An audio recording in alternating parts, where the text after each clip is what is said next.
We begin this afternoon with a breaking news alert out of Charleston. Good afternoon, I'm Erica Bivens, and thanks for joining us. Traffic is backing up after a fatal accident along 7th Avenue. News Channel 3's Jatera McGee joins us live there. Jatera, what can you tell us about what happened? Yeah, guys, I can tell you that one person has died after this accident. That was reported around 2 p.m. There were 2 vehicles involved in this accident. I'm going to step out of the way so you can see a little bit better.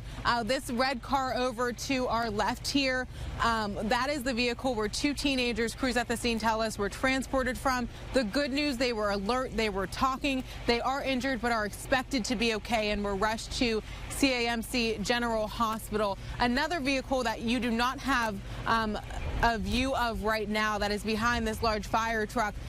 The person in that vehicle did die. There was only one person in that vehicle, and crews at the scene tell us they died before they were transported. This happened in the intersection of the 37th Avenue and 7th Avenue here in the North Charleston area. It's right outside, just in front of Mountain Mission's thrift store. If you're familiar with the area, and crews at the scene do tell me this was a T-bone style crash. The investigation crash unit with Charleston Police is now here. They're going to be working this accident, trying to figure out exactly what happened. And they tell us they're expecting to be here for hours, at least 3 to 4 hours is what the officers just told us a couple of minutes ago. Again, this accident happening around 2 a.m. The roadway here on 7th Avenue near the intersection of 37th Avenue expected to be closed for several hours. We'll keep you guys posted, and I'll be live again at 5 o'clock. All right, Jatera, thanks so much. Of course, we'll be praying for those families, and we'll also continue to update you as we get more information right here on WSAZ and on WSAZ.com. Well, now to an update on a health alert we've been telling you about. More confirmed cases of hepatitis A in our region. The Kanawha Charleston Health Department says the number of confirmed cases is now at 31. Officials say those cases are linked to the multi-state outbreak that was first reported in Kentucky. Now, in Boyd County, officials say they have 29 confirmed cases. The concern has prompted the Kentucky Health Department to urge everyone in 6 counties, including Boyd, Carter, and Greenup, to go out and just get a vaccination. Now, while a vaccination is the best way, they say, to keep yourself from getting sick, the second best way to prevent the spread of hepatitis A is just as simple as properly washing your hands. News Channel 3's Dan Klein joins us now with a look at some of the techniques that work best. Hand washing is only effective in helping prevent the spread of hepatitis A if you're doing it properly. So to give us a lesson in proper hand washing is Lisa Fritz with Infection Prevention at King's Daughters. And thanks so much for joining us. Thank you. What's the proper way to wash your hands? Well, the first thing you want to do is turn on your water. Make sure that you use cool water so that the hot water doesn't deplete your skin flora or cause you to have cracks or bleeds in your skin that make you higher risk for infection. The next thing you want... cool or medium temperature, not hot. Right. Which is very interesting. Absolutely. The next piece is to add your soap. Okay. When you add your soap, you want to make sure that you get your palms, but you want to get your fingers, in between your fingers, underneath your fingernails, your thumbs, and your wrist. Okay.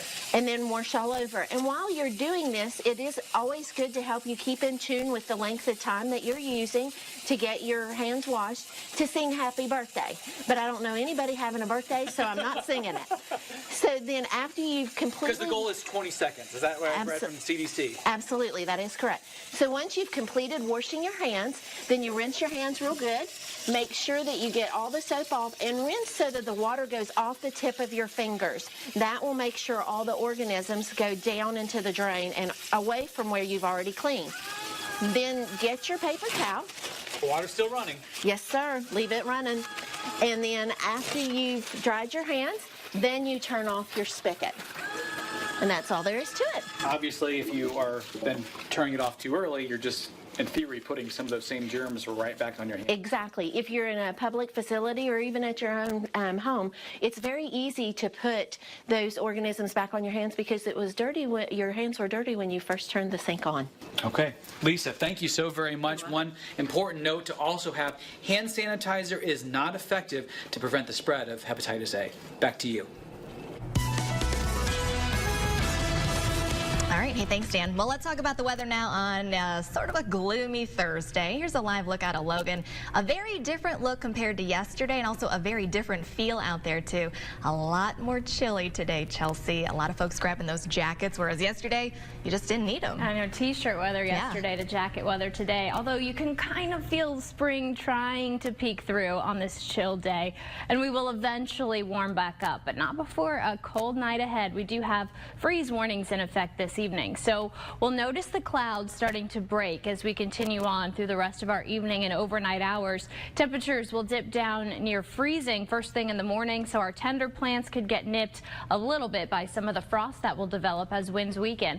Now tomorrow, full day of sunshine, and we're still going to be below normal for this time of year, but warm sun and temperatures just shy of 60. It's going to feel a lot better than today. So a mild end to our work week. But as I mentioned, almost all of us are under this freeze warning because, like I mentioned before, we are expecting to clear our skies and drop temperatures even into the upper 20s for some of us. So a cold start.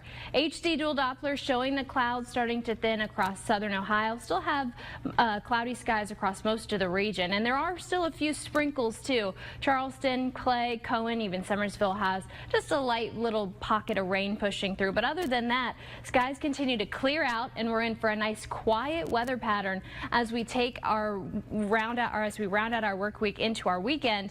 But then unfortunately that dry pattern doesn't take us into next week. So otherwise, enjoy the mild and bright day tomorrow. A comfortable and great weekend is ahead, but an unsettled off and on wet weather pattern is expected for next week. Good news is tomorrow will be the chilliest day in the next 7, Erica. That's good. At least we have a nice weekend to look forward to, right? All right, Chelsea, thanks. 2 men are on the run after crashing a stolen car in Dunbar. South Charleston police say they pulled the car over at McDonald's heading into Dunbar this morning. Well, when the officer walked up to the car, she says that driver just took off. Police say the car crashed moments later on Roxalana Road in Circle Drive there, losing control and eventually hitting this utility pole here.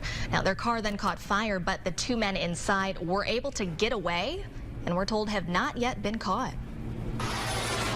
Now to a developing story out of Frankfort, where a lawsuit to block a bill that would cut some benefits for new Kentucky teachers has been filed. The lawsuit, filed by Attorney General Andy Beshear, questions if the way the bill passed was legal. Governor Matt Bevin's office argues more than 200 bills and resolutions would be invalid if that argument holds up in court. The governor filed a motion yesterday looking to disqualify the lawsuit. Well, according to a post on Attorney General Beshear's Facebook page, a judge should have a decision on the lawsuit by early June. In Decision 2018, we are less than 3 weeks away from primary election day in Ohio and West Virginia. One highly contested race, the Republicans running for U.S. Senate in West Virginia. Tuesday, right here on First Look at 4, don't miss a live hour-long commercial-free debate featuring those candidates, Don Blankenship, Evan Jenkins, and Patrick Morrissey. Tim Muir and Amanda Barron will host that Republican U.S. Senate debate, and you can also be part of it. Submit your questions for them on our WSAZ Facebook page. Again, that's Tuesday at 4 o'clock. Only on WSAZ. After the break, she is influential and one of a kind. Huntington's Fire Chief Jan Rader is with us in studio. We'll tell you about her latest recognition in Time magazine. And a little later this hour, text messages revealing more about a foster mom accused of driving her car off a cliff, killing her 6 foster kids and her wife. And as we head to break, here's a live look in Hurricane there. We've got a little bit of a slowdown. Traffic down to 1 lane heading westbound towards Huntington. Make sure you plan accordingly as we head into rush hour. A friend of the woman who police say was drunk when she drove an SUV with her wife and 6 adopted children off a cliff last month still can't believe it happened. As Gabrielle Knoll reports, despite reports of child abuse going back a decade, the woman's friend says she was a loving mother. We weren't duped. That love wasn't fake. They loved their children. They weren't white supremacists.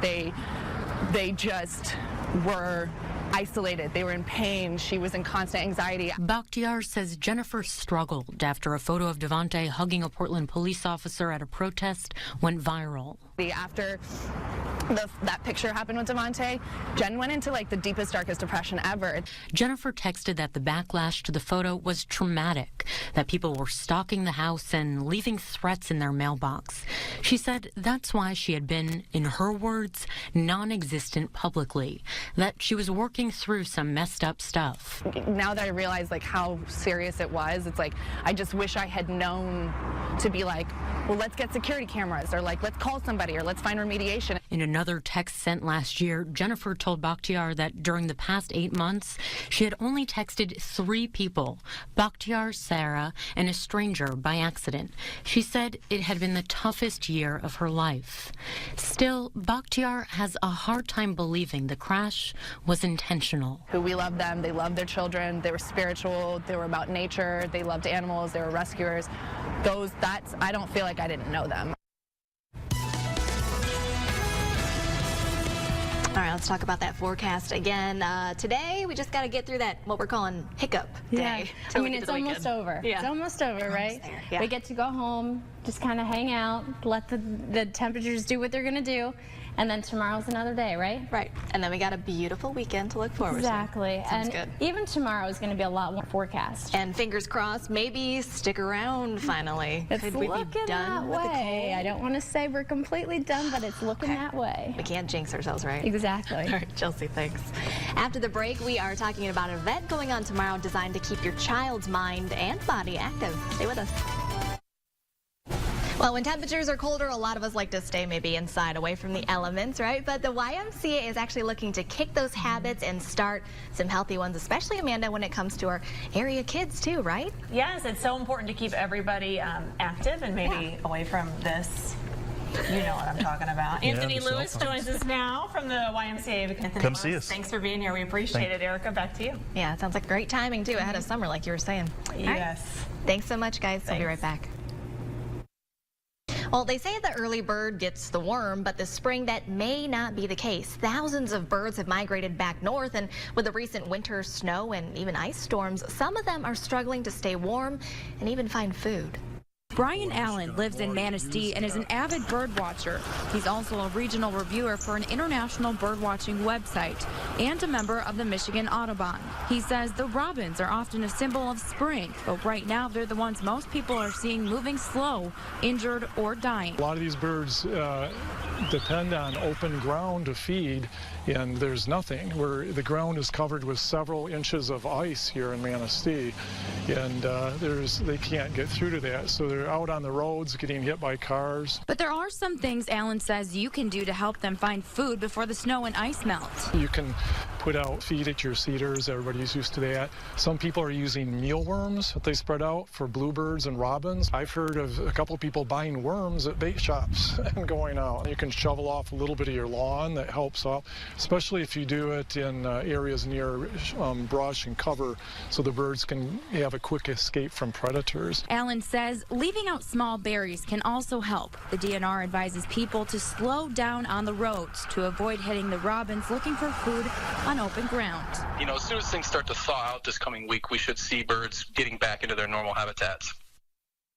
Now, the DNR says they are also seeing an overall increase in the amount of birds staying in the lower peninsula right now because there's still a large amount of ice and snow in the UP.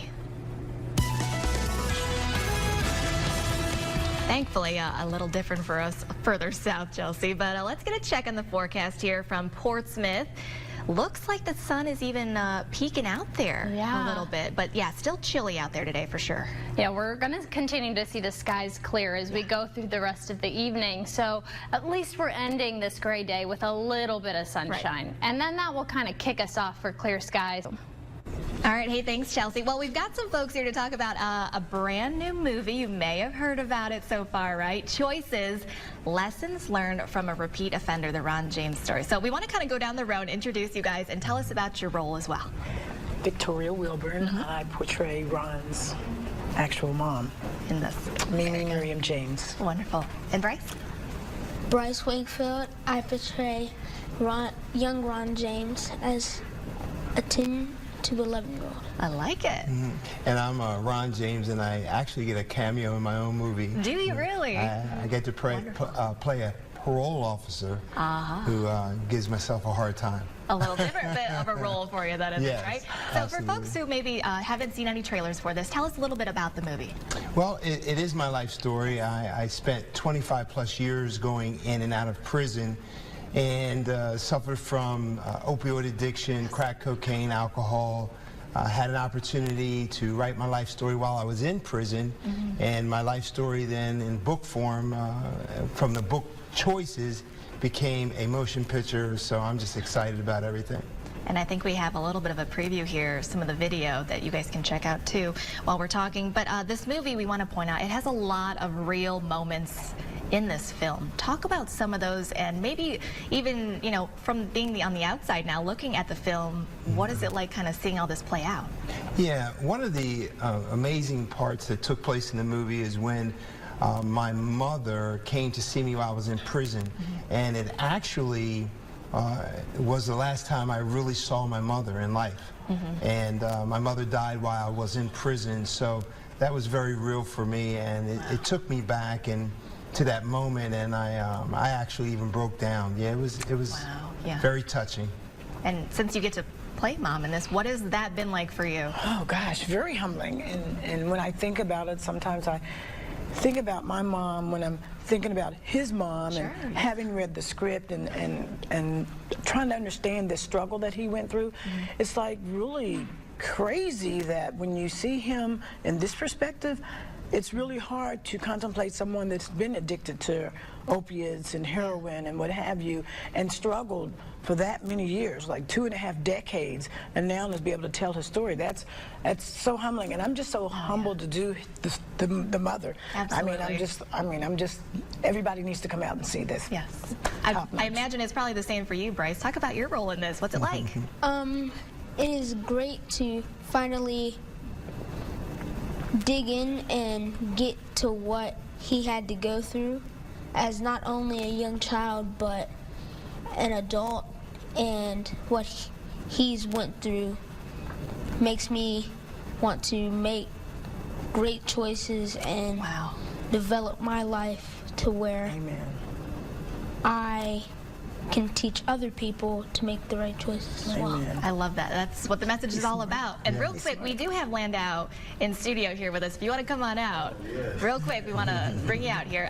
Before we go, too, we want to mention that this showtime, this is special. This is going on tomorrow evening, right? That is correct, at Christ Temple, and it will be shown at 6:30 is when doors open, right? Okay, very good. Christ Temple Church, for anyone that's interested. Landau, how's this been for you? It's been great. You know, it's the first time I've ever got to play in a movie, so I'm very excited and scared at the same time. All right. Well, you will also be there doing a musical performance. So thank you all so much for stopping by today. We really appreciate it. Thank you so much. Right, go check out the movie tomorrow. Well, after the break, a 10-year-old gets a second chance at life. The scary news doctors broke to his parents and how he's overcome all obstacles. A boy in California caught a cold and made history this year. As AJ Abel reports, a few months ago, the 10-year-old underwent 2 surgeries and got what doctors called a second chance. This is Adolfo Ledesma. His parents say he's like any other 10-year-old kid. He likes Legos, the 49ers, the beach, and of course loves video games. Super Smash Bros, Nintendo, like Mario and stuff. Mario is by far his favorite. Fitting, a character who always finds a way to overcome even the most overwhelming obstacles in his path. You know, he's been given a second chance. That's what doctors at UC Davis told his parents. It all started in January when his parents took him to the Enloe Medical Center thinking it was just a cold. But after a couple of trips, doctors still couldn't figure out what it was, so they airlifted him to UC Davis because they have a children's ICU. Luckily, we took him when we did, or else he wouldn't be here today. Adolfo had influenza A. Doctors say there's a 1 in a million chance it makes its way to the heart, and he was that one. It's unheard of, basically, to what happened to him. Doctors said his heart was working overtime to keep him alive, and they were afraid Adolfo would not make it. And just getting the news that it's his heart, and his heart could fail if they don't start doing something right away. It's pretty scary. He underwent 2 surgeries, the second of which took about 12 hours, and that's when they put in the Impella. It's a pump that pumps the blood for the heart, so it gives the heart a rest. He's the youngest person in the country to ever have this done, and he was put on the heart transplant list just in case it didn't work out. Luckily, it did work out, and his parents couldn't be happier that their superhero is finally back to his normal self. Just plain, real happy. I mean, he just brings a smile to everyone. Wow. Now, his parents said the Impella doctors have reached out to them, and they want to ask some questions about the procedure and also how things went so that they can learn from this experience and then in turn help more people. Well, as we head to break, let's take a live look outside now from Charleston. You can't really see it, but you can feel it. It's still chilly out there, Chelsea. That is right. Police in Washington arrested a man they say stole a diamond worth $100,000. This was back in February. As Allison Grande reports, part of his getup was posing as a service member to gain the trust of store employees. That's him. It's a face Keanu Shvanaya won't forget. Police say R.K. Kennedy posed as a soldier, said he was about to be deployed and wanted to buy an engagement ring for his fiancée. I think he do on purpose. I think that's his plan, to make us comfortable when he's coming in. When Kennedy asked to see larger diamonds at Diamonds Inc. in February, they trusted him. As Shvanaya looked up the price of a 5.5 carat marquee diamond worth more than $100,000. He jumped and take the diamond from our designer hand. He grabbed it and run away, and I chased him. He ran after Kennedy and grabbed him. As a getaway driver drove up, Kennedy jumped in the back seat. I grabbed his leg and his belt. So half of his body in the car, half in my hand. He said, push the gas. Shvanaya held on as the car dragged him down the street. He put his hand and his leg in my chest and my face too. Kennedy got away, but the glass in the jewelry store had just been cleaned and his fingerprints were easy to lift. Investigators reviewed the surveillance video and could tell Kennedy was an imposter. He was standing at attention at the jewelry counter with his cover on, or as they call it in the military, his hat on. And that is not the correct etiquette for when you walk into a place. You take your cover off. I thought it was very disrespectful to the military folks that do wear that uniform for all the reasons that they do. Detectives tracked Kennedy to Vancouver, Washington, and arrested him. And we are very happy. I'm very happy. Now, police are looking for Kennedy's accomplices. They also have not recovered that stolen diamond. Well, scientists in Australia say a failure to address climate change will lead to the Great Barrier Reef shrinking. The Commons followed a report detailing the extent of the damage from a record sea temperature. Warm seas around the reef there killed a third of the 496-mile stretch of coral in 2016. Warm water caused the coral to eject living algae, triggering it to calcify and turn white. That's a process you probably know as bleaching. Well, bleaching happens mainly during El Nino climate events, but now it's occurring more often outside of such weather-driven events.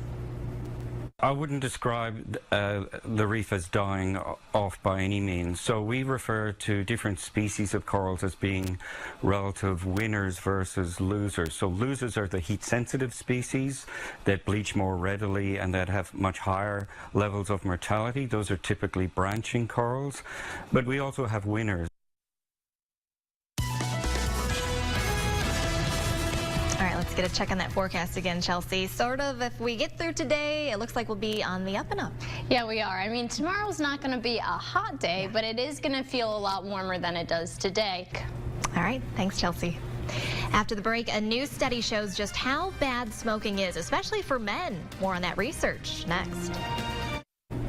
The Alzheimer's Association tells us more than 5 million Americans suffers from that disease. The West Virginia chapter hosted its annual Reason for Hope breakfast. They say it's their way to get the message out about the care and support that's available, along with the research that's going on. While a cure has not been discovered yet, there are treatments and groups that can help. If you're looking for a support group, information and locations are posted and available on the West Virginia Alzheimer's Facebook page.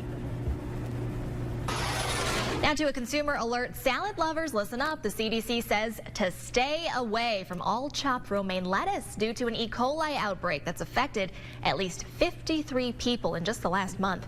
Illnesses were reported in 16 states now, including one in our region in Ohio. Symptoms of E. coli are not fun. They include severe stomach cramps, vomiting, diarrhea, and in some cases, they say it can be life-threatening. The CDC says if you have store-bought chopped romaine lettuce at home, including salads and salad mixes, don't eat it, just throw it away. In Health Matters, researchers at the University of Maryland are warning young men the more you smoke, the more you stroke. Yeah, their new study found men under 50 who smoked were 88% more likely to have a stroke than non-smokers. But that risk, they say, increased with the number of cigarettes they smoked. In fact, men who smoked at least 2 packs a day were nearly 5 times more likely to have a stroke. Light smokers still had a 46% increased risk of stroke as well, though. Well, bullying can be a big problem in schools, especially when it comes to something that's hard to talk about. Well, one 10-year-old girl has decided enough's enough. Emmy Rogers is working to tackle the problem through the power of music. And as Aaron Sullivan reports, she's getting recognized now for those efforts. Emmy Rogers is destined for Nashville. And what's sending the 10-year-old there isn't just her voice, it's her heart. I just felt like there were people in my school that were being bullied and they just didn't want to tell anybody. Stand Up is the anti-bullying anthem Emmy wrote and recorded, making it onto iTunes and Spotify. It makes me feel like I am the voice for the people that are being bullied. It's tough being a kid. I knew that it was important what she had to say, but I didn't know that it would be as relevant as it has been recently. Stand Up caught the attention of Child Fund, an organization that provides nutrition, medical care, and education to children in impoverished countries. We try and equip students with the power of music so that they can go out and change their community and the world. And so applying that, we try and apply it in our lessons. Child Fund is paying for Emmy to record her songs, and along for the trip, she's like my best friend. Emmy's music teacher and 20 of her fellow classmates. Being willing to speak and be a voice for kids, I was just proud, just so proud of her. And of course, we know bullying affects not just children, but adults too. Hopefully her efforts are helping. Now, Emmy's teacher says that while the song has some powerful lyrics there, her mission is actually greater than just getting people to listen to it. She says she wants to make a difference for the children all around her. So nice to see her doing all that work and giving back. Well, thanks for joining us on First Look at 4 today. First at 5's next.